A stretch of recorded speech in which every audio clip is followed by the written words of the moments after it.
This orientation class is basically meant for Delhi School of Economics students semester 1. I am going to teach you statistical methods. Clear? So your content starts from unit number 1, that is probability theory. Clear? In probability theory, the content is starting from random variables, but basically before starting random variables you need axiomatic definition of probability knowledge. वो आपके लिए essential होगा. Axiomatic definition of probability की knowledge वो मैं आपको provide करूंगा. कुछ एलिमेंट्री कंसेप्ट्स भी मैं आपको बताऊंगा. ठीक है.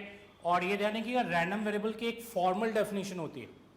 फॉर्मल डेफिनेशन, जनरल डेफिनेशन सबको मालूम होती है. Each one knows about that one. तो ये यानी कि यहाँ एक फॉर्मल डेफिनेशन होती है जिसको थोड़ी दिक्कत होती है लोगों को समझने में, और बेसिकली वो मेंट है that is axiomatic definition of probability पे. तो वो मैं आपको एक्सप्लेन करूंगा. Then we will move to next unit. Clear? तो उसके बाद रैंडम वेरिएबल के सारे कंसेप्ट्स होंगे. Then we move to next. तो यानी कि unit number 1 is probability theory, वो आपके नॉलेज में ऑलरेडी होगा. Unit number 2 is sampling and sampling distributions. Unit number 3 is estimation and hypothesis testing. And unit number 4 is categorical data and non parametric methods. तो मैं आपके लिए start कर रहा हूँ unit number 1, starting from unit number 1. और मैंने आपसे ये कहा है कि यूनिट नंबर 1 आपकी वहाँ से स्टार्ट होती है, रैंडम वेरिएबल्स एंड डिस्ट्रीब्यूशन से. लेकिन ऊपर हेडिंग लिखी हुई है प्रोबेबिलिटी थ्योरी. तो minor knowledge of probability theory required. ठीक है. वो रिक्वायरमेंट आपकी रैंडम वेरिएबल्स के टॉपिक के अंदर होगी. क्लियर? तो मैं आपको थोड़ा सा कंसेप्ट जो रिक्वायरमेंट है बिफोर स्टार्टिंग रैंडम वेरिएबल्स वो मैं आपको एक्सप्लेन कर रहा हूं. ठीक है. So write on probability theory, put the heading probability theory, और उसे मैं स्टार्ट कर रहा हूं आपके लिए. Unit number 1.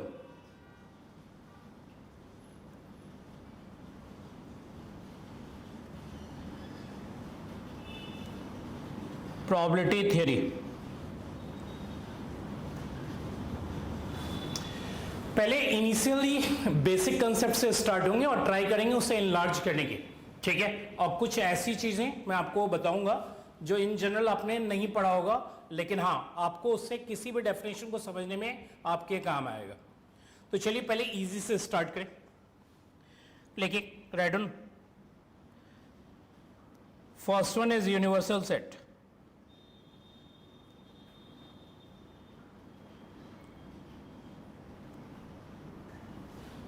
आपको मालूम है ये डिनोट होती है ओमेगा से, डिनोटेड बाय ओमेगा. ठीक है. यही ओमेगा आपकी सैंपल स्पेस हो जाती है प्रोबेबिलिटी के अंदर. तो आप कह सकते हो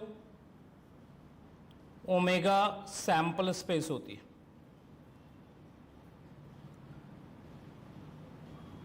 और सैंपल स्पेस आपके नॉलेज में ही the set of all possible outcomes of the trial.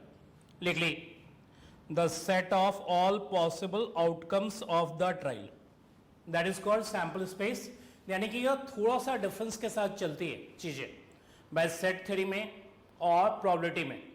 Bye set theory में जो चीजें कहती हैं वो प्रॉब के टर्म्स में, इवेंट्स के टर्म्स में कन्वर्ट हो जाती है. तो हमने कहा the set of all possible outcomes of the trial, या फिर आप उसे कह सकते हैं random experiment. The set of all possible outcomes of the trial, or sometimes called random experiment. Trial is also called a random experiment. Next, दूसरी बातें जो माइनर सी है वो ये है कि यहां हम फाई को सेट थ्योरी में कहते हैं एम्प्टी सेट. माइनर नॉलेज, और यहां कहते हैं इम्पॉसिबल इवेंट.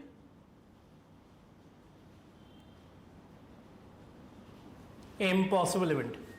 ठीक है. क्लियर? ये ध्यान रखिएगा कि सेट थ्योरी में empty set, it is called impossible event. Next, third term subset of omega, that is subset of universal set. Clear? In set theory. और यहां कहते हैं event of sample space.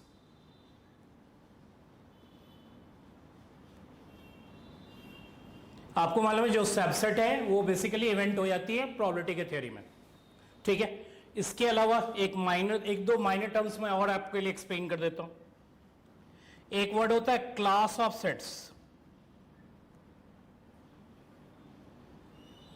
Sometimes class की जगह आपको family of sets भी मिल सकता है. ये बेसिकली सेट ऑफ सबसेट्स होती है, सेट ऑफ सेट्स होती है. सबसेट्स की तो बात नहीं करें, क्लास मतलब सेट ऑफ सेट्स. तो आप यहां लिखना चाहें तो लिख लीजिएगा, set of sets, that is called class of sets, sometimes called family of sets. Next एक और टर्म होती है, एक टर्म होती है कलेक्शन.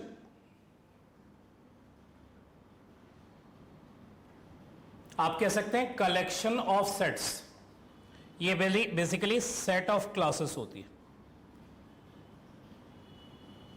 ये टर्म पहले क्लियर रखिएगा. जो छोटी छोटी बातें, एक तो यूनिवर्सल सेट ऑब्वियसली, उसके corresponding sample space.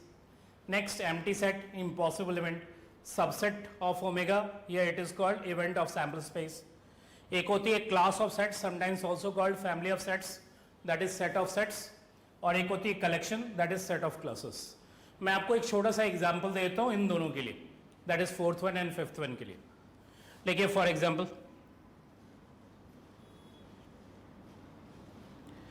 Suppose omega में आपके पास एलिमेंट्स हैं, या रादर से यूनिवर्सल सेट में आपके पास एलिमेंट्स हैं 1, 2. आप इसका पावर सेट तैयार करो. आपको मालूम है पावर सेट क्या होगी, सेट ऑफ सेट्स होगी. ठीक है, तो सेट ऑफ सेट्स मतलब इससे जो भी सबसेट्स बनेंगे उनका कलेक्शन कहलाता है. तो ये यानी कि क्लास ऑफ सेट्स के लिए हम जनरली जो स्क्रिप्ट यूज करते हैं वो थोड़ा डिफरेंट यूज करते हैं. जैसे मुझे पावर सेट ऑफ ओमेगा लिखना है, तो आप इसको ऐसे कर सकते हैं कि आपकी पावर सेट हुई, P मेंट फॉर पावर, थोड़ा सिंबल चेंज करो. ऐसे ही ये क्लास ऑफ सेट्स के लिए सिंबल यूज होती है. ठीक है, कि आप P को थोड़ा स्टाइलिश वे में लिखो. मैं उसे थोड़ा रफली ऐसे ही लिख रहा हूं आपके लिए, ऑल्दो बहुत ज्यादा इससे फर्क नहीं पड़ता है. ऐसे ही क्लास ऑफ सेट्स, सपोज आपको B लिखना है तो B को आप ऐसे लिख सकते हो. ये सब सिंबल्स आपके क्लास ऑफ सेट्स के लिए. ऐसे ही आपको R लिखना है तो ऐसे लिख सकते हो आप R. और भी बेटर वे में लिख सकते हो, ऐसा कुछ नहीं है. ठीक है, आपकी मर्जी आप कैसे लिखोगे. नेक्स्ट R आपने लिख लिया.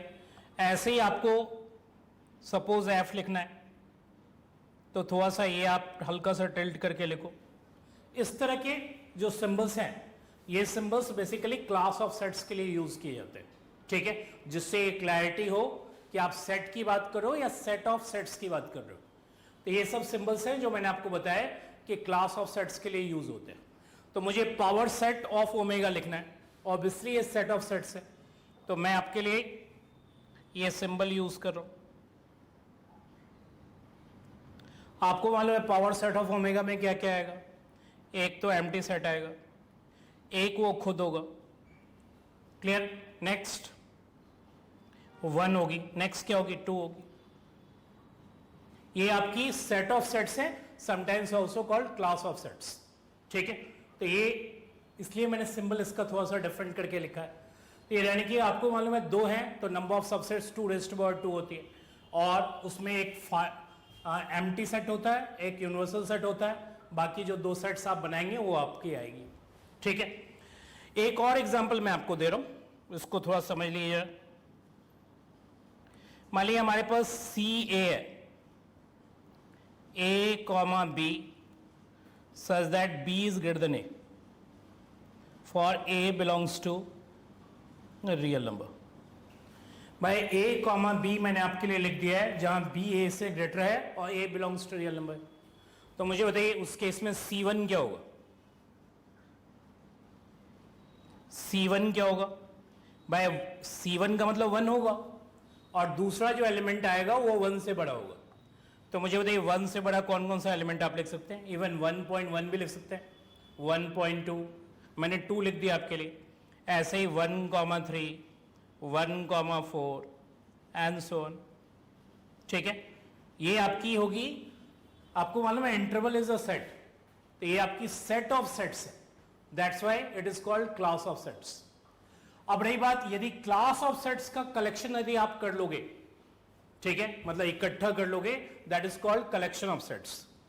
मैं आपको बता देता हूं कलेक्शन ऑफ सेट्स के लिए क्या करना होगा।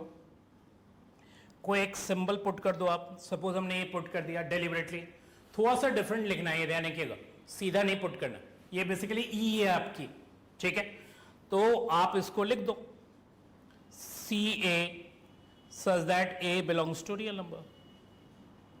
ये बेसिकली कलेक्शन ऑफ सेट्स हो जाएगा, इसके अंदर C1 आएगा, C2 आएगा, जो भी आप लेना चाहो, A belongs to real number है तो ऑब्वियसली सारे आ जाएंगे इसके अंदर, ठीक है। तो मैंने आपको छोटी छोटी बातें बताई हैं अभी तक। तो मैंने आपको एक समझाया class of sets, sometimes called family of sets, next collection set of classes होती है। तो ये सब टर्म यदि आपको कहीं भी लैंग्वेज पढ़ते समय आपको कभी कंफ्यूज करेगा तो मैंने आपको समझा दिया कि वो कंफ्यूजन मैंने आपको समझा दिया कि किस ढंग से आपको दूर करना है। क्लियर? इन टर्म्स को पहले क्लियर कर लीजिए। इसके अलावा जो एक इंफॉर्मेशन होती है जो जनरली लोगों को कंफ्यूज करती है वो है countable set and uncountable set. तो इसके बारे में मैं आपको बता दूं, ऑल्दो इसकी नॉलेज मैथ्स में दी जाती है, ठीक है, लेकिन मैं आपको जो जितनी बातें बताऊंगा वो आपको क्लैरिटी दे देगा। तो आ जाइए, सबसे पहले 6th वन, काउंटेबल।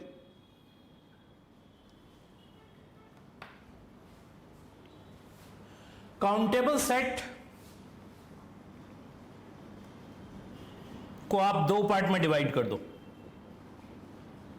एक तो काउंटेबली फाइनाइट होती है, मतलब आप जिसकी काउंटिंग करेंगे तो काउंटिंग रुक जाएगी, ठीक है, क्लियर। और एक इनफाइनाइट होती है,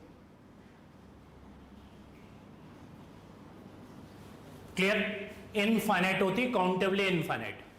अब रही बात काउंटेबली इनफाइनाइट कौन होगा? नेचुरल नंबर का set, 1 2 3 and so on. Natural number के सेट्स काउंटेबली इनफाइनाइट होते हैं। अब रही बात इंटीजर्स,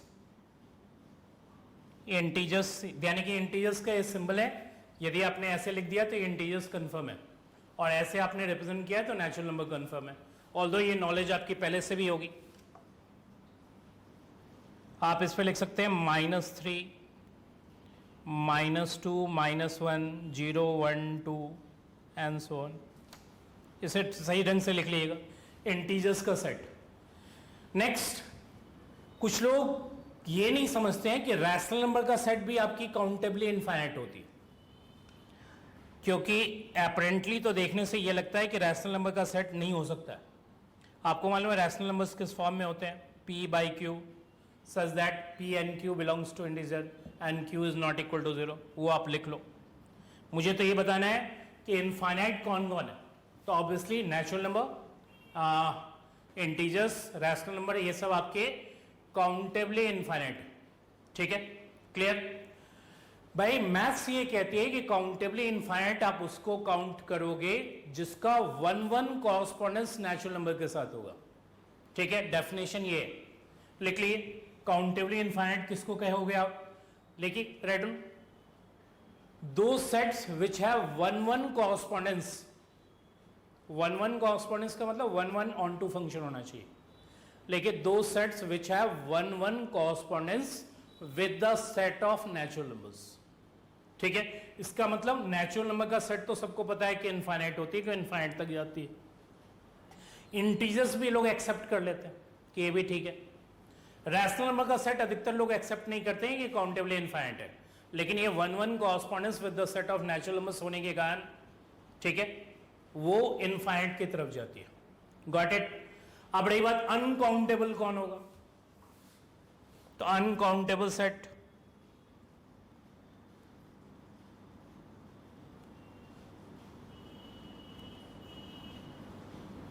आपको मालूम है जो काउंटेबल नहीं होगा, रादर रियल नंबर का सेट। रियल नंबर का सेट और हमेशा अनकाउंटेबल होता है। आप कहेंगे क्यों होता है? तो क्यों का रीजन मैं आपको बता देता हूं। भाई रियल नंबर ये लाइन है, इसमें इतना पार्ट 0 to 1, रादर यहां मैं क्लियरली लिख देता हूं,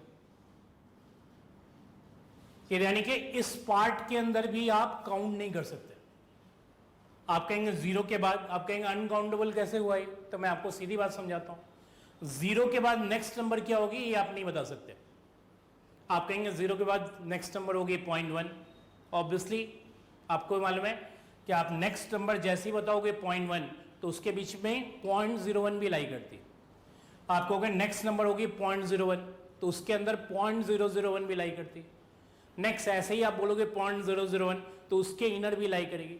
तो आप जीरो के नेक्स्ट नंबर बता ही नहीं सकते, इसलिए हम इसकी किसी भी वे में काउंटिंग नहीं कर सकते। आप कहेंगे रैशनल नंबर में काउंटिंग हो सकती है, हाँ उनका तरीका ऑब्वियसली मैथ्स वालों ने ढूंढा है, तभी वो क्या है काउंटेबली इनफाइनाइट के अंदर है। क्लियर? आप यहां नेक्स्ट नंबर कौन सा होगा ये नहीं पता कर सकते कि नेक्स्ट कौन सा आने जा रहा है। ठीक है, तो ये रहने की का, इसलिए कई लोग कहते हैं काउंटेबल का मतलब ये मत समझिए कि काउंटिंग हो सकती है। ठीक है, रैशनल नंबर को कैसे काउंट कर लोगे आप? कोई तरीका नहीं है जिसको कि काउंट कर लो आप। इसलिए एक्चुअल डेफिनेशन है कि वो सेट या दो sets which have 1-1 correspondence with natural numbers, ये एक्चुअल डेफिनेशन है इनफाइनाइट सेट का। और ध्यान रखिएगा रियल नंबर के अंदर एक माइनर सा सबसेट भी इन सबको अपने अंदर निगल जाएगा। ठीक है, रादर एक माइनर सा पोर्शन भी इन सब के ऊपर भारी पड़ेगा, ये बात ध्यान रखिएगा। क्लियर? तो ये ध्यान रखिएगा कि जनरली इन दोनों वर्ड में कंफ्यूजन है। क्यों कंफ्यूजन मैंने आपको क्लियर कर दिया। और इसका यूज आगे चल के डिस्क्रीट रैंडम वेरिएबल इन सब में आएगा। तो ये ध्यान रखिएगा डिस्क्रीट रैंडम वेरिएबल इन सब में जब आएगा तो भी आपको ये दोनों क्लियर होने चाहिए। ठीक है, कैसे है वो मैंने आपसे सीधा कहा कि जिसको भी आप इनफाइनाइट कह रहे हो उसकी 1-1 correspondence with the set of natural numbers होनी चाहिए। ठीक है, तो ये एक पॉइंट है जो मैंने आपके लिए एक्सप्लेन किया है क्योंकि ये वर्ड यूज होता रहता है। अब आइए नेक्स्ट मैं आपको जो बताने जा रहा हूं, नेक्स्ट कंसेप्ट पॉइंट नंबर 7 की तरफ मैं आपके लिए मूव कर रहा हूं। देखिए पॉइंट नंबर 7, एक टर्म है ओमेगा और एक टर्म है बी। बी मतलब स्टाइलस बी। ठीक है, आप जैसे भी लिखें, जो भी वे आपका हो, ये कहलाता है measurable space. Write down clearly, it is called measurable space. अब रही बात मेजरेबल स्पेस क्या है, उससे पहले तो हम ये क्लियर करें कि ये हमारा ओमेगा क्या है और वो क्या है। ठीक है, बी क्या है। तो ओमेगा तो आपके नॉलेज में है ही कि भाई ये आपकी सैंपल स्पेस होती है।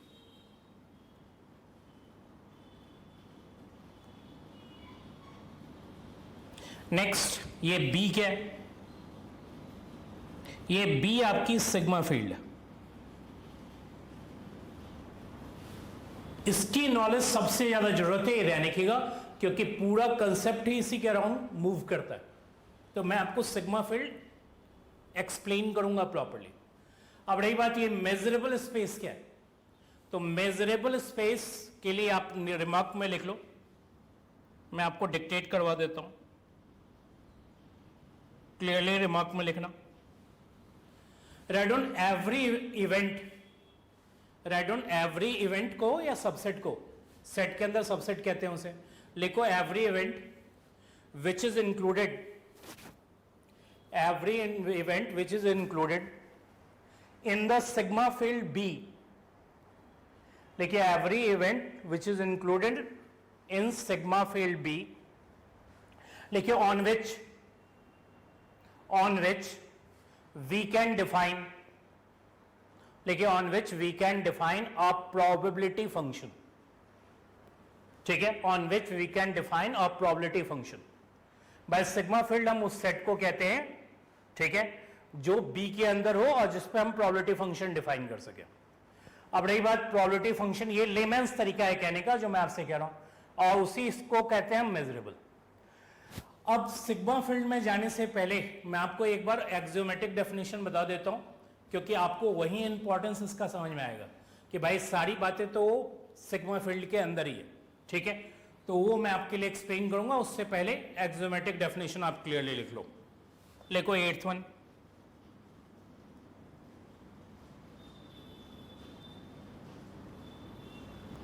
axiomatic definition of probability।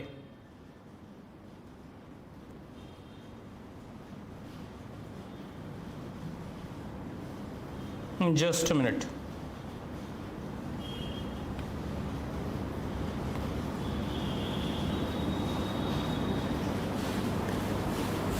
लिखा आपने एक्सियोमेटिक डेफिनेशन, आपको मालूम है मेन डेफिनेशन प्रोबेबिलिटी की यही है और यही डेफिनेशन आपकी फर्दर कैरी ऑन होगी रैंडम वेरिएबल की तरफ।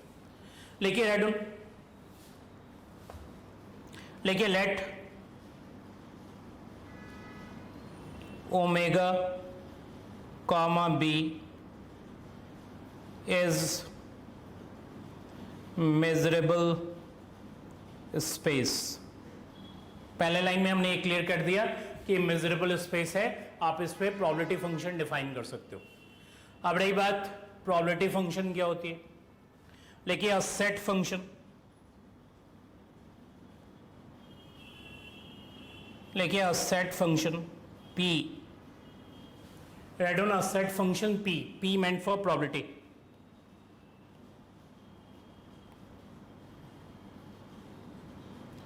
b to r, r आपकी यहां रियल नंबर है,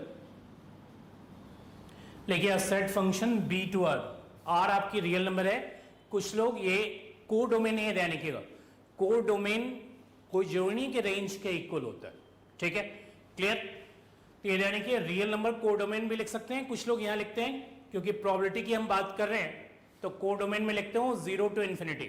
आपको मालूम है 0 to इन्फिनिटी में 0 क्लोज होगा, इन्फिनिटी ओपन होगी। लेकिन आप ज्यादा अच्छा ये लिखिए set function p b to r, लिखा आपने, लिखिए सेट टू बी, लिखिए set to be probability function is said to be probability function if it satisfies the following three axioms, if it satisfies the following three axioms। उसमें axiom number 1 है, that is denoted, मैं denote कर रहा हूं P1 से। आपको मालूम है किसी भी इवेंट की probability greater than equal to 0 होती है। भाई ए आपकी इवेंट है, ऑब्वियसली उसकी किसी भी चीज की probability greater than equal to 0 होगी। लेकिन for all A belongs to sigma field, A आपकी सिग्मा फील्ड में बिलोंग करेगी। लेकिन next probability of sample space आपकी 1 होगी, इस पे भी कोई प्रॉब्लम नहीं होनी चाहिए आपको। लेकिन थर्ड वन पे थोड़ा ध्यान देना आप, लिखो फॉर एनी सीक्वेंस, देखिए for any sequence of events या एनी सीक्वेंस ऑफ सबसेट्स, लिखिए EI। आपको मालूम है EI के अंदर क्या आएगा, E1 E2 E3 dot dot, sequence का मतलब इनफाइनाइट तक जाएगा। आपने लिखा आपने फॉर एनी सीक्वेंस ऑफ, क्या लिखा आपने EI, ठीक है। EI बेसिकली क्या है, बेसिकली सबसेट्स है, इसको क्लियरली लिख ली, दैट इज सबसेट्स, लिखिए that is subsets of B,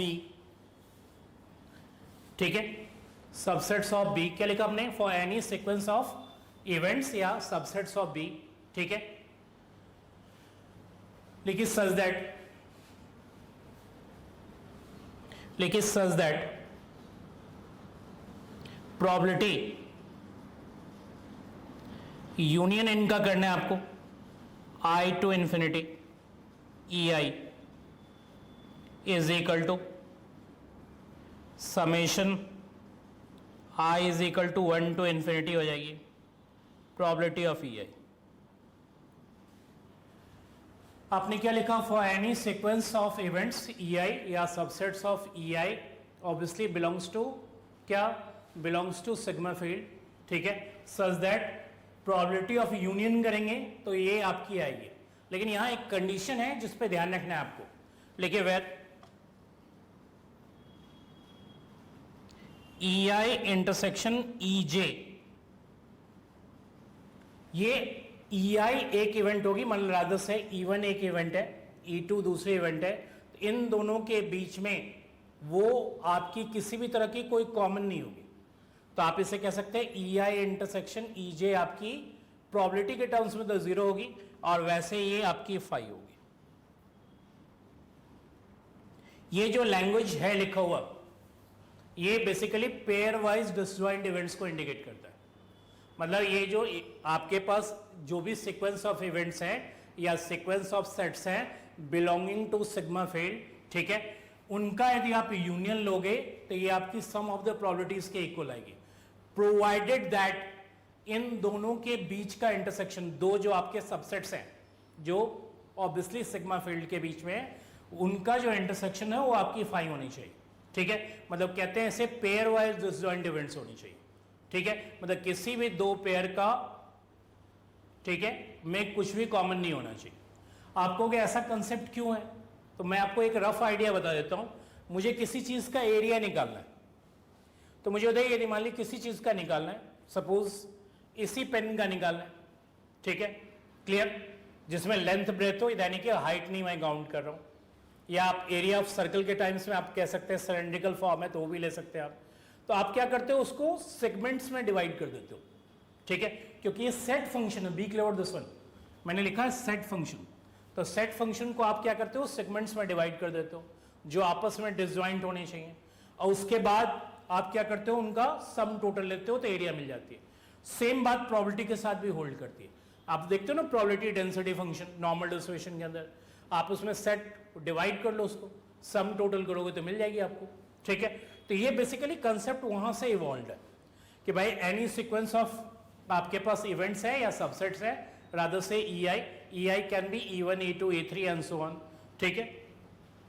जो ऑब्वियसली सबसेट्स है किसका, सिग्मा फील्ड बी का, तो उस केस में probability union I is equal to 1 to infinity, क्योंकि आपने कितने पार्ट में डिवाइड किया है वो तो आप डिसाइड करोगे। हो सकता है 5 पार्ट हो, फाइनाइट पार्ट भी हो सकती है, हो सकता है इनफाइनाइट पार्ट्स भी हो, तो वो पार्ट में जितना आपने डिवाइड किया है वो ऑब्वियसली सम टोटल के इक्वल होगी। रादर जब भी आप इसे सोचो तो आप ये सोचो कि आपको कोई एरिया निकालना है, तो आपने क्या किया, उस एरिया को निकालने के लिए छोटे छोटे स्ट्रिप्स कंसिडर किए और हर एक स्ट्रिप का एक एरिया निकाला आपने और उसका सम टोटल कर दिया।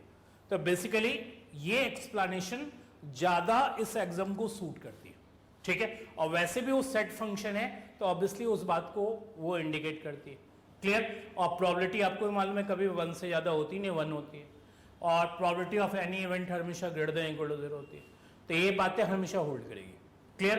तो ये यदि कंडीशन आपकी फुलफिल है तो उस केस में आपकी सिग्मा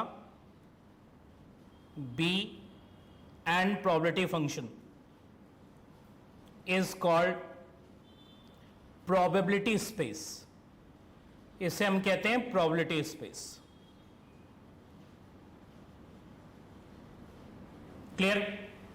ये आपकी प्रोबेबिलिटी स्पेस, तो ये ओमेगा हो गया, कई लोग इसकी जगह एस भी लिखते हैं, ठीक है, बी हो गया, कुछ लोग इसकी जगह एफ लिखते हैं, और P basically probability function. Probability function मतलब सेट फंक्शन, और ये सेट फंक्शन को वो क्राइटेरिया सेटिस्फाई करनी होगी जो एक्सोमेटिक डेफिनेशन में लिखा हुआ है, रादर किसी भी इवेंट की probability greater than equal to 0, sum total 1, और यदि हम उसे डिसजॉइंट में लेके चलें पेयर वाइज डिसजॉइंट में तो सम टोटल इसके इक्वल होना चाहिए, ये क्लियर। अब आपको मैं एक्सप्लेन करने जा रहा हूं जो एक्चुअल में लोगों को सिरदर्दी करती है, वो है सिग्मा फील्ड। यानी कि सिग्मा फील्ड आप पहले मत जाओ, पहले आप फील्ड के डेफिनेशन में जाओ, और फील्ड का ही माइनर एक्सटेंशन, ठीक है, सिग्मा फील्ड की तरफ ले जाएगा आपको। यदि आप फील्ड ढंग से समझ लो तो रैंडम वेरिएबल में जो फॉर्मल डेफिनेशन आएगा या किसी भी तरह का कोई डेफिनेशन आएगा वो आप इजीली समझ जाओगे, ठीक है। तो मैं आपको समझाने जा रहा हूं फील्ड का definition, not sigma field. Sigma field उसी का एक्सटेंशन हो जाएगा। तो मैं आपको समझाने जा रहा हूं फील्ड, इसको थोड़ा ढंग से समझो आप। मैं आपकी प्रैक्टिस इसी पे कराऊंगा, फील्ड पे। क्लियरली लिख लो फील्ड, लिखो रैंडम डेफिनेशन, लिखो अ फैमिली ऑफ सबसेट्स मैं आपके लिए लिख देता हूं, देखिए अ फैमिली ऑफ सबसेट्स, सिंबल एक दे दो आप, मैंने फील्ड के लिए ये यूज किया, सिग्मा फील्ड के लिए मैं बी यूज कर रहा था, लिखो फैमिली ऑफ सबसेट्स एफ, लिखिए of non empty set, non empty set omega, लिखिए is called a field, FIELD, field on omega. क्या लिखा आपने? Non empty subsets, a family of subsets या class of subsets F of non empty set omega is called field on omega, लिखा आपने। लिखिए if it satisfies the following conditions, लिखिए if it satisfies the following conditions, उसमें लिखिए first one, right on first one, सबसे पहला condition है कि ओमेगा आपकी जो है वो फैमिली ऑफ सेट्स में बिलोंग करनी चाहिए, तो आप इसे इंडिकेट कर लो, इसमें बिलोंग करना चाहिए, ठीक है। Next second one, if A belongs to F, लिखिए this implies A complement, A complement आपको ऐसे भी समझना है कि ओमेगा माइनस ए होता है बाय यूनिवर्सल सेट माइनस ए, ये भी आपकी F में बिलोंग करनी चाहिए। भाई एक तो ओमेगा बिलोंग करना चाहिए, मतलब पूरा यूनिवर्सल सेट फील्ड के अंदर, यदि A F में बिलोंग करता है तो A कॉम्प्लीमेंट भी बिलोंग करना चाहिए। थर्ड वन आ जाइए, लिखिए if A comma B belongs to F, लिखिए this implies A union B belongs to F। ये यदि तीन कंडीशन सेटिस्फाइड है तो वो फील्ड कहलाती है। अब रही बात सिग्मा फील्ड कब होगी, तो कुछ नहीं है, यहां यदि आपकी यूनियंस काउंटेबल हो, काउंटेबल मैंने आपको समझाया अभी थोड़ी देर पहले, काउंटेबल यूनियंस का मतलब it may be countably finite और it may be countably infinite, तो ये ऑटोमेटिकली सिग्मा फील्ड में कन्वर्ट हो जाएगी। तो मैंने आपसे क्या कहा, फील्ड समझ लो, सिग्मा फील्ड आप 2 मिनट में समझ जाओगे। भाई यहां जो यूनियन है वो फाइनाइट यूनियन है और वहां काउंटेबल यूनियन है। अब काउंटेबल में क्या होता है, फाइनाइट भी हो सकता है, इनफाइनाइट भी हो सकता है, गॉट इट। तो ये रहने की बस first property as it is है सिग्मा फील्ड की, सेकंड भी एज इट इज है, थर्ड में वो चीज है। अब ये तीन प्रॉपर्टी आपको हर जगह चेक करने आनी चाहिए। जैसे आपको ये चेक करने आ जाएगा ऑटोमेटिकली आप ये समझ जाओगे कि भाई कि यदि वो फील्ड है और तो सिग्मा फील्ड तो हो ही जाएगा, क्योंकि फाइनाइट होगा, इसमें फाइनाइट यूनियन है और उसमें काउंटेबल यूनियन है। काउंटेबल में मैंने आपको पहले समझाया फाइनाइट भी होता है, इनफाइनाइट भी होता है, तो ऑटोमेटिकली आप सिग्मा फील्ड भी समझ जाओगे। अब मैं आपको इस पे कुछ एग्जांपल्स दे रहा हूं, ठीक है, वो आप ढंग से समझ लेना जो आपके काम भी आएगा। उसमें से लिखो रेडन, थोड़ा मैं हल्का सा टाइम लूंगा इसमें, क्योंकि मुझे मालूम है कि जब मैं रैंडम लेवल एक्सप्लेन करूंगा तो आपको वहां दिक्कत हो सकती है, तो बेटर है कि मैं थोड़ा सा टाइम ले लूं। आपको ये दिखाना है कि लिख लीजिए क्वेश्चन में, शो दैट द फॉलोइंग, देखिए show that the following family of subsets, देखिए show that the following family of subsets of omega, omega is a field. आपको यह दिखाना है कि जो मैं आपको फॉलोइंग सेट्स देने जा रहा हूं वो फील्ड है। उसमें लिखिए फर्स्ट वन, आपके पास सेट के अंदर है फाई और ओमेगा, ये दो है आपके, आपको कुछ नहीं करना है, प्रॉपर्टी एक एक करके चेक कर लिए। फर्स्ट प्रॉपर्टी ये कहती है कि इसके अंदर ओमेगा होना चाहिए, तो बिल्कुल है, ओमेगा बिलोंग्स टू फिलहाल तो मैं इसे F लिख रहा हूँ, या F1 लिख दो, ठीक है। बाकी आप चाहें तो स्टाइलिस में भी लिख सकते हैं, स्टाइलिस F, ठीक है, जो भी आप इसे प्रेजेंट करें। ये आपकी F1 हो गई। पहला तो ये कहता है फर्स्ट प्रॉपर्टी ये होना चाहिए। दूसरा प्रॉपर्टी ये कहता है कि आप यदि कॉम्प्लीमेंट लें, किसी भी सेट को आपने पिक किया तो उसका कॉम्प्लीमेंट में बिलोंग करना चाहिए। और तीसरा ये कहता है कि यदि आप यूनियन लें दो सेट का, दो ही तो है हमारे पास, तो वो भी बिलोंग करना चाहिए।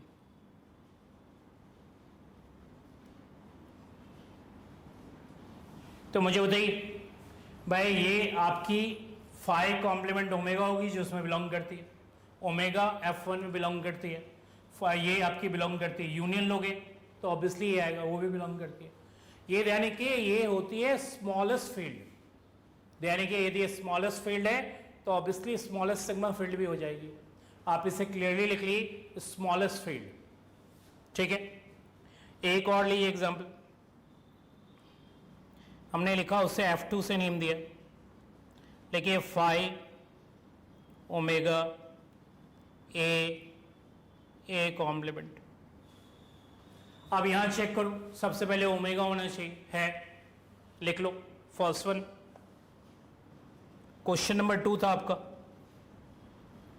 सबसे पहले ओमेगा इसमें बिलोंग करना चाहिए, बिलोंग कर रहा है। सेकेंड वन,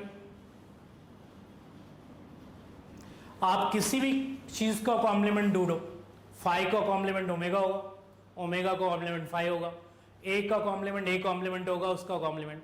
तो लिखिए ऑल टाइप्स ऑफ कॉम्प्लीमेंट, ज्यादा मत लिखिए, सिंपल सा लिख ली ऑल टाइप्स ऑफ कॉम्प्लीमेंट्स, ठीक है, of F2 belongs to F2, rather belong to F2। Next आप यूनियन ढूंढो, बाय फाई और ओमेगा का यूनियन, ऑब्वियसली ओमेगा होगा, बिलोंग करता है। नेक्स्ट फाई और ए का यूनियन ए होगा, बिलोंग करता है। फाई और ए कॉम्प्लीमेंट का यूनियन ए कॉम्प्लीमेंट होगा, बिलोंग करता है। और ऐसे ही ले लिए ओमेगा ए और ए कॉम्प्लीमेंट, सारे देखिए जितने भी यूनियंस हैं सारे इस सेट में बिलोंग करते हैं। तो इसे लिख लिए ऑल द यूनियंस, ठीक है, बिलोंग्स टू दिस सेट। ज्यादा लिखने की जरूरत नहीं आपको, लिखिए therefore F2 is a field. Next third one ले लिए। थर्ड वन में बेसिकली आप लिखो the family of all subsets, the family of all subsets of a finite set omega. लिखिए the family of all subsets of a finite set omega is a field. भाई आपकी omega finite है, एक बात ये ध्यान रखिएगा, ओमेगा फाइनाइट है और ओमेगा के जितने भी सबसेट्स होंगे वो कह रहा है सारे लेने, तो आपको मालूम है सारे लेने पे ये आपकी पावर सेट ऑफ ए आ जाएगी या पावर सेट ऑफ ओमेगा आ जाएगी। मैंने आपको पावर सेट ऑफ ओमेगा थोड़ी देर पहले एग्जांपल भी दिया था, ठीक है, जिसके अंदर था phi, I think phi omega 1 and 2। तो भाई जब ओमेगा फाइनाइट है तो ये आपकी जो सबसेट होगी वो ऑब्वियसली फाइनाइट होगी, ठीक है, और फाइनाइट होगी तो आप किसी का भी सबसे पहले तो इसके अंदर पावर सेट ओमेगा बिलोंग करेगी। नेक्स्ट किसी का भी कॉम्प्लीमेंट चेक करेंगे वो भी बिलोंग करेगी, यूनियन करेंगे तो भी बिलोंग करेगी। तो ये यानी कि यदि ओमेगा फाइनाइट है और ऑल सबसेट्स ऑफ ओमेगा आप ले रहे हो तो वो ऑब्वियसली फील्ड होगी। So write down it is a field. तो क्या लिखा आपने, the family of all subsets of a finite set omega is a field. यहां मैं आपसे एक दो बातें कहूंगा जिस पे ध्यान देना आपको। यदि आपकी ओमेगा इनफाइनाइट हो गई, ओमेगा को मैंने इनफाइनाइट कर दिया और सबसेट्स को हमने फाइनाइट कर दिया, ज्यादा मैं लैंग्वेज आपको नहीं लिख रहा हूं भाई, सेट तो इनफाइनाइट है, ऑल सबसेट्स, और जो आप सबसेट्स ले रहे हो, यानी ना ऑल सबसेट्स नहीं ले रहा हूं, be clear about this one, ठीक है, सिर्फ सबसेट्स वो ले रहा हूं जो कि फाइनाइट है। तो उस केस में ये फील्ड नहीं होगी। क्यों? क्योंकि ये जो फाइनाइट सेट का कॉम्प्लीमेंट निकालोगे तो वो इनफाइनाइट सेट होगी, लेकिन ये फील्ड नहीं है आपकी। ओमेगा के इनफाइनाइट होने पे ये फील्ड नहीं होगी, क्योंकि reason complement of finite set is infinite set. जैसे ही कॉम्प्लीमेंट इनफाइनाइट सेट होगा तो ऑब्वियसली वो सबसेट्स में नहीं लाई करेगा, ठीक है। जो सेट ऑफ सबसेट्स आपने बना रखा है रादर से फैमिली ऑफ सेट्स जो आपने बना रखा है उसके अंदर नहीं आएगा, ठीक है, तो ये फील्ड नहीं होगी। नेक्स्ट एक और मैं ले लेता हूं, ओमेगा आपकी अनकाउंटेबल है, अनकाउंटेबल सेट मैंने आपको बता ही रखा है, और सबसेट पूरा लैंग्वेज नहीं लिखा रहा हूं, be clear about this one, नहीं तो बहुत बार स्टेटमेंट आएगी। और सबसेट आपकी काउंटेबल है, काउंटेबल सेट, काउंटेबल सेट में दोनों ही आएगी, countably finite and countably infinite. Again ये आपकी फील्ड नहीं होगी, रीजन काउंटेबल सेट का जो कॉम्प्लीमेंट होगा वो अनकाउंटेबल हो सकता है, ठीक है, तो ये आपकी फील्ड नहीं है। एक दो और एग्जांपल्स, एक एग्जांपल रादर मैं आपके लिए और ले रहा हूं जिससे आप पिक करो कि ये पोजीशन क्या है। ऑब्वियसली हमने फील्ड के लिए तो आपको बता ही दिया, ठीक है, तो नॉट अ फील्ड का एग्जांपल और एक दो मैं आपको दूं जिससे आपकी उसकी क्लैरिटी आएगी। आपको ये दिखाना है, लिखिए क्वेश्चन, क्वेश्चन है ओमेगा है आपकी 0,1। मैंने आपसे कहा था थोड़ी देर पहले कि इंटरवल भी जो होती है वो भी सेट होती है, ये आपकी 0,1 है।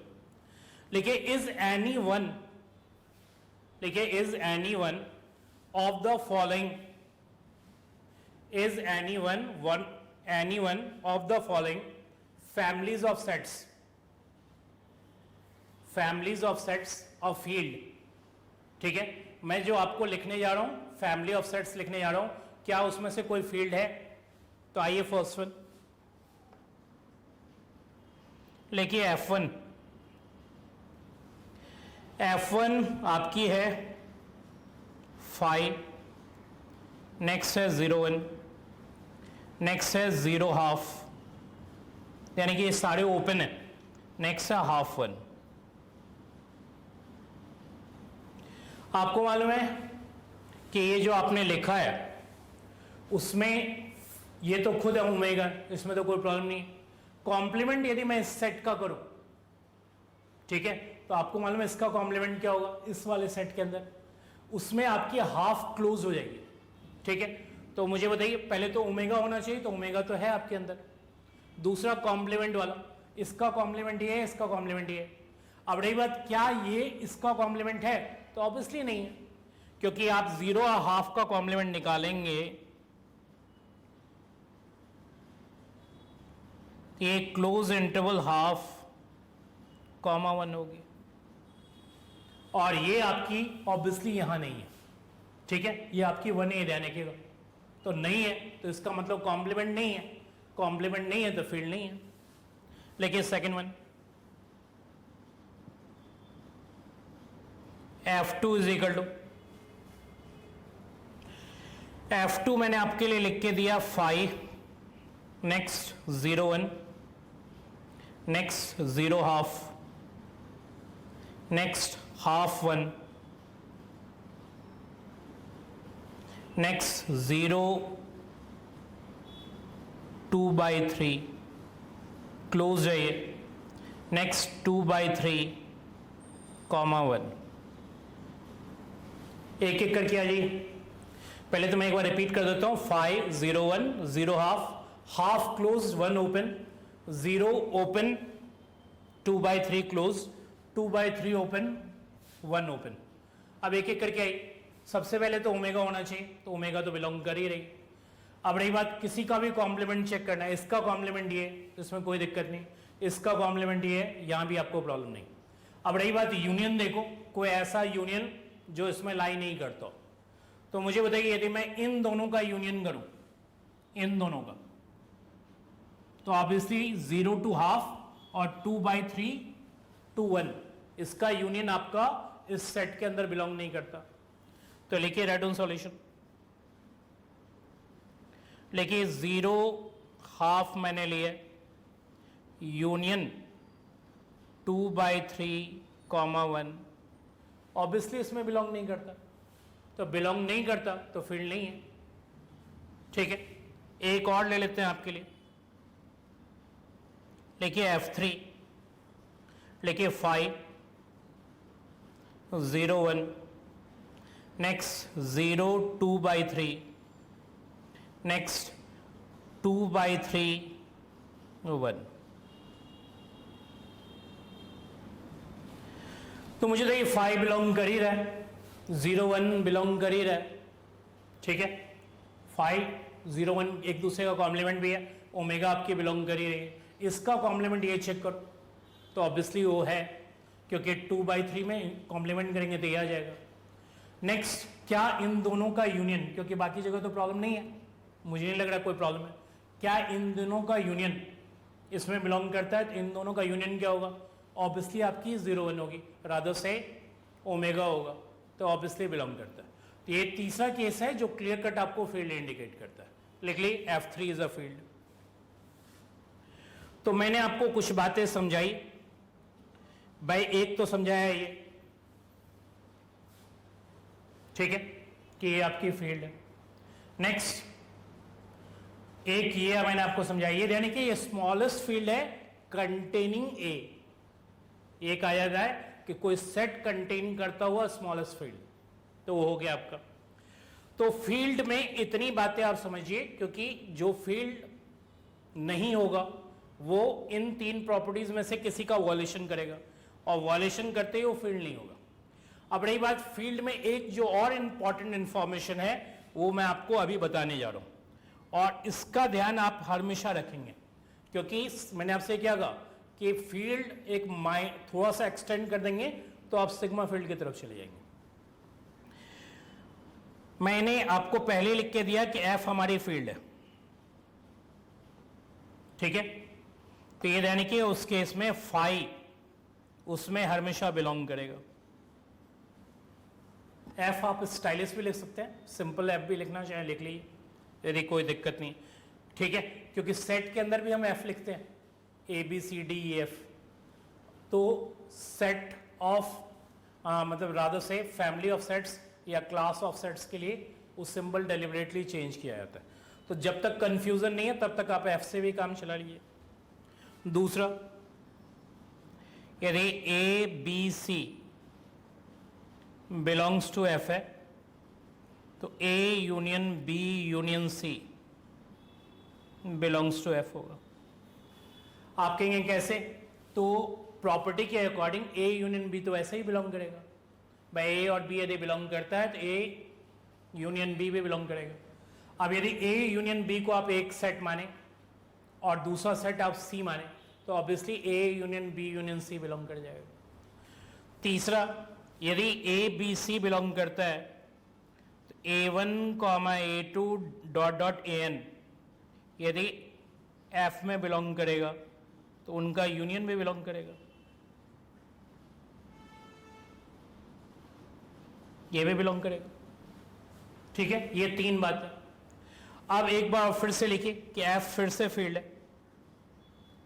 सेपरेट कर देता हूं जानबूझ के, क्योंकि कुछ इंपॉर्टेंट प्रॉपर्टीज हैं, यहां मैं दूसरे वाले में रिप्रेजेंट करूंगा। भाई पहले केस में तो जो रिप्रेजेंट कर दिया वो कोई ऐसा सरदर्दी आपकी नहीं थी। अब मेरी बात सुनिए, जहां इंपॉर्टेंट बातें, इसमें से first one, if A comma B belongs to F, ठीक है, तो आपको कहे A union B belongs to F, तो ये यानी कि ये तो ऑलरेडी होल्ड कर रहा है क्योंकि फील्ड है। यहां आपको ये समझना है कि A intersection B, B F में बिलोंग करेगा। आप कहेंगे कैसे बिलोंग करेगा? एक की प्रूफिंग मैं आपके लिए कर देता हूं, सबके लिए तो नहीं कर पाऊंगा। भाई ए और बी यदि फील्ड में है तो इंटरसेक्शन भी फील्ड में होगा। आप किसी क्वेश्चन पे चेक कर लीजिएगा ये बात, ठीक है। कैसे होगा? आप इसे ए इंटरसेक्शन बी को लिख सकते हो omega minus A intersection B whole का कॉम्प्लीमेंट, लिखते हैं ना जैसे कॉम्प्लीमेंट, ए इंटरसेक्शन, जैसे ए कॉम्प्लीमेंट क्या होता है ओमेगा माइनस ए, तो वैसे लिख दो आप, या ए कॉम्प्लीमेंट होता है ओमेगा माइनस ए, या sorry for that A is equal to होता है ओमेगा माइनस ए कॉम्प्लीमेंट, वैसे लिख दो आप, क्या दिक्कत है। आप इसे देखो नेक्स्ट लाइन में क्या लिख सकते हैं, ओमेगा माइनस डिमॉर्गन्स लॉ लगा दो, A complement union B complement. ठीक है, यहां तक हो गया। अब आपको मालूम है ए यदि बिलोंग करता है तो ए कॉम्प्लीमेंट बिलोंग करेगा, यदि बी बिलोंग करता है, ऑलरेडी मैं लिख चुका हूं, ए और बी एफ में बिलोंग करते हैं तो उसका कॉम्प्लीमेंट भी बिलोंग करेगा, और बी का कॉम्प्लीमेंट ऑब्वियसली बिलोंग करेगा, ऑब्वियसली इन दोनों का यूनियन में बिलोंग करेगा, यदि कॉम्प्लीमेंट बिलोंग करेगा तो यूनियन में बिलोंग करेगा।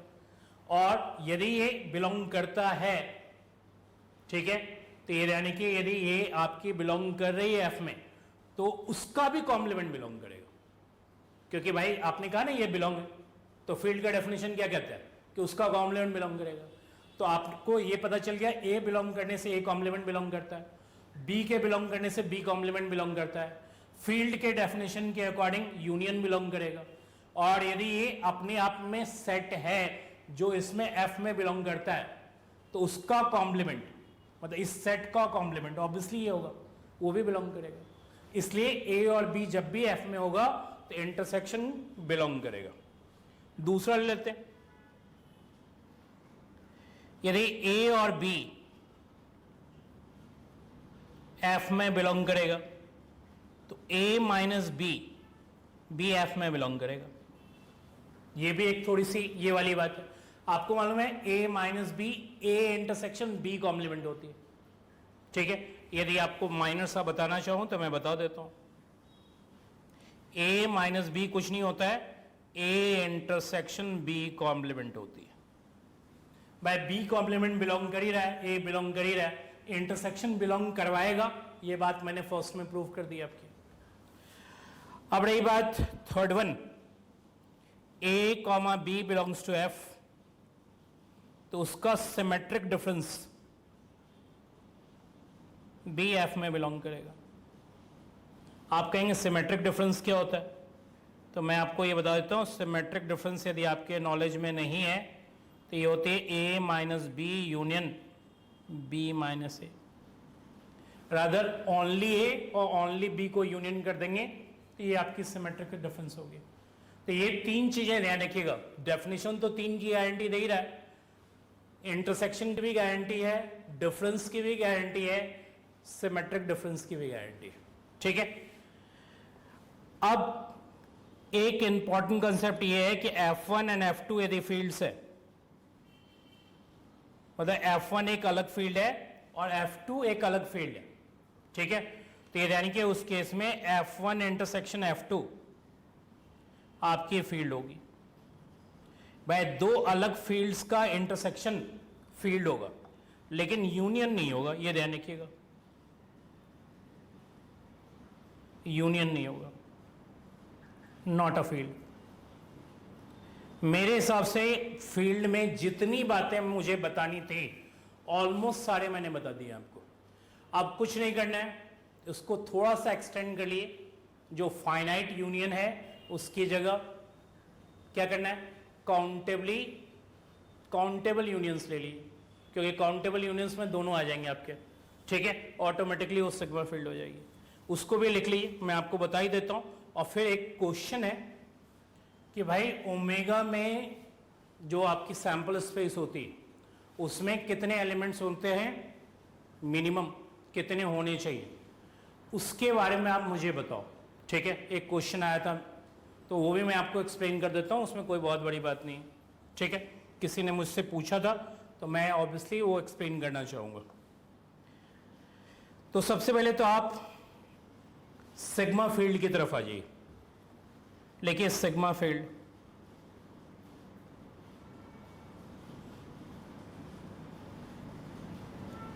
लिखिए non empty,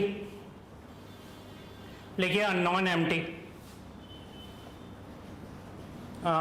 just minute, a family of लिखिए a family of subsets, non empty नहीं, लिखिए अ फैमिली ऑफ सबसेट्स,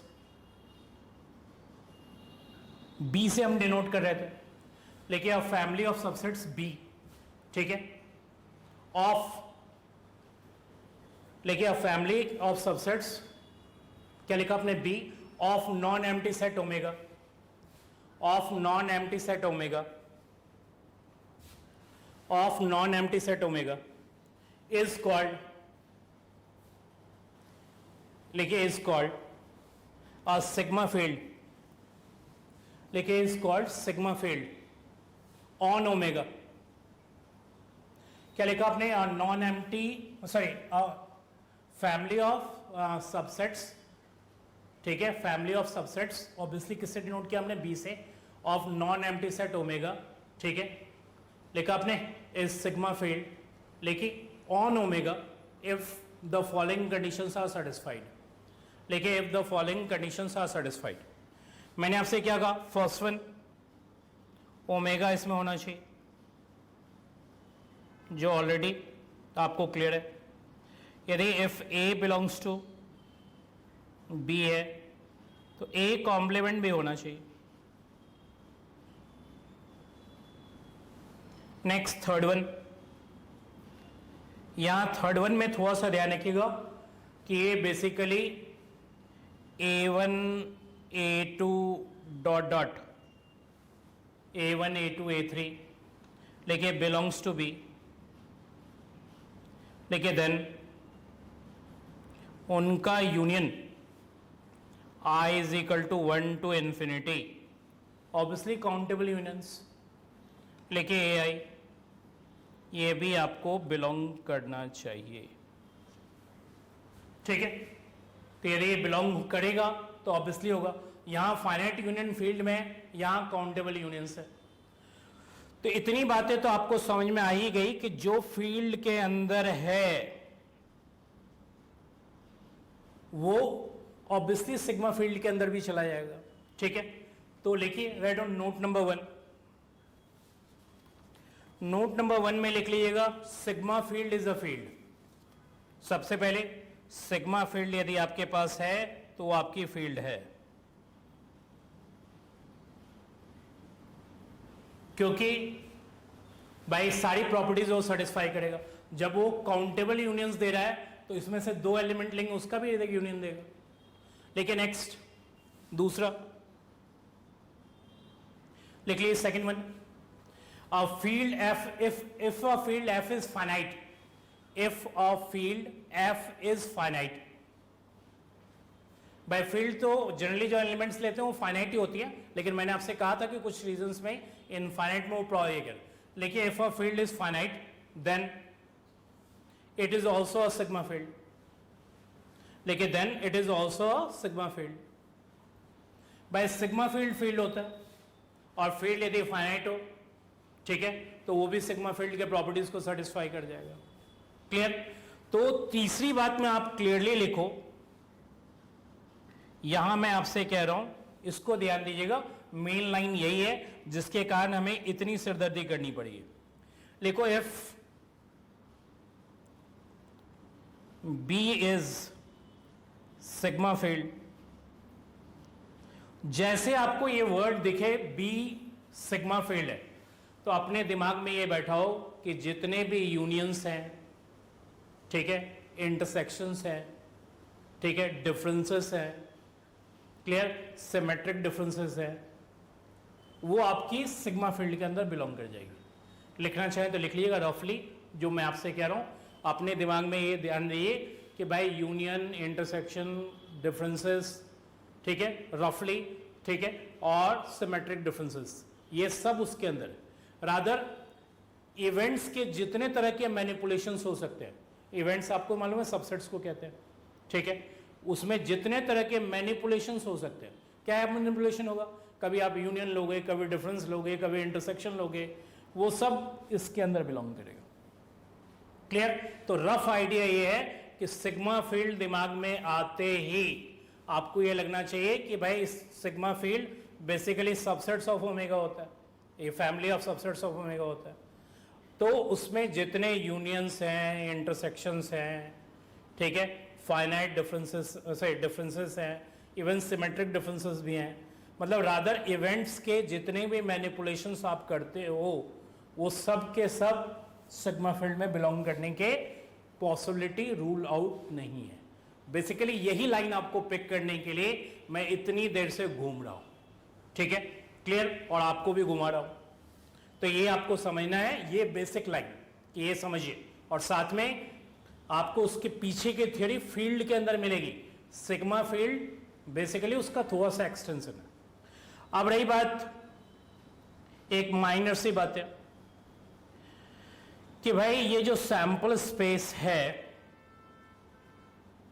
यहां से देखो ज्यादा अच्छा दिखेगा। मान लो हम सैंपल स्पेस में सिर्फ एक एलिमेंट लेते हैं, कोई भी ले लो, 1। आपको मालूम है उस केस में एक एलिमेंट जो F1 में लोगे वो 5 होगा, दूसरा एलिमेंट ये खुद होगा। क्लियर? तो मुझे बताइए उस केस में आपको मालूम है ये फील्ड होगा, और यदि ये फील्ड हुआ तो ऑब्वियसली सिग्मा फील्ड होगा, क्योंकि एक फाइनाइट सिग्मा फील्ड होती है, सॉरी फाइनाइट फील्ड आपकी सिग्मा फील्ड होती है, और वैसे भी ये स्मॉलेस्ट फील्ड है और स्मॉलेस्ट सिग्मा फील्ड भी है। तो मुझे बताइए हमने सिर्फ एक एलिमेंट लिया है तो वो इसके अंदर बिलोंग करेगा। ठीक है, तो ये फील्ड तो है ही, इसमें कोई डाउट ही नहीं। ठीक है, सिग्मा फील्ड भी है। और आप जो एक्सोमेट्रिक डेफिनेशन में कहानी चलाते हो, क्या क्या चलाते हो कि भाई किसी भी इवेंट की probability greater than equal to 0 होना चाहिए। आपको मालूम है यदि आपके पास एक फाई है और एक आपके पास क्या है ओमेगा है, जिसके अंदर एक ही एलिमेंट क्यों नहीं हो, इस प्रॉपर्टी को सेटिस्फाई कर जाएगा। ठीक है, आपको मालूम है एक ही एलिमेंट क्यों नहीं हो, ये भी सेटिस्फाई होगी। नेक्स्ट, यदि आपके पास दो ये है, एक फाई और दूसरा कौन सा ओमेगा, ठीक है, आपस में पेयर वाइज डिसजॉइंट है। क्लियर? उनका यूनियन लोगे। क्लियर?